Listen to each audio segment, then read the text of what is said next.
মেহেরপুরের গাংনী উপজেলার জুগিন্দা মাধ্যমিক বিদ্যালয়ে নবীন বরণ ও বিদায় অনুষ্ঠানের আয়োজন করা হয়। বৃহস্পতিবার দুপুরের দিকে জুগিন্দা মাধ্যমিক বিদ্যালয় প্রাঙ্গণে নবীন বরণ ও বিদায় অনুষ্ঠান অনুষ্ঠিত হয়।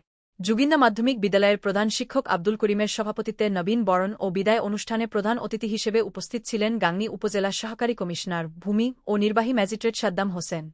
অনুষ্ঠানে বিশেষ অতিথি হিসেবে উপস্থিত ছিলেন গাংনী উপজেলা শিক্ষা অফিসার মোবারক হোসেন, ধানখোলা মাধ্যমিক বিদ্যালয়ের প্রধান শিক্ষক রুকুনুজ্জামান মোকাদ্দেস, ধানখোলা ইউনিয়নের সাবেক চেয়ারম্যান আখের আলী, চিতলা মাধ্যমিক বিদ্যালয়ের শিক্ষক রফিকুল ইসলাম। বক্তব্য রাখেন মিম খাতুন, টুম্পা খাতুন, উম্মে আয়মান উসন, সুরভি খাতুন। অনুষ্ঠানে নবীন শিক্ষার্থীদের ফুল ছিটিয়ে বরণ করে নেওয়া হয়। এদিকে এর আগে নবীন বরণ ও বিদায় অনুষ্ঠান উপলক্ষে মনোজ্ঞ ডিসপ্লে অনুষ্ঠিত হয়। জুগিন্দা মাধ্যমিক বিদ্যালয়ের শিক্ষার্থীরা ডিসপ্লে ও নৃত্য পরিবেশন করেন। অনুষ্ঠানের শুরুতে জাতীয় সঙ্গীতের সাথে জাতীয় পতাকা উত্তোলন করা হয়।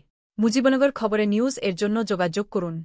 আশফারুল হাসান সুমন, উপদেষ্টা সম্পাদক, মোবাইল 017222266606। শাহিদুজ্জামান রিপন, যুগ্মবার্তা সম্পাদক, মোবাইল 017230043000। শহীদুল ইসলাম সাইদুল, বিশেষ প্রতিনিধি, মোবাইল 016701999955। মহসিন আলী আঙ্গুর, সম্পাদক ও প্রকাশক, মুজিবনগর খবর.com, মেহেরপুর।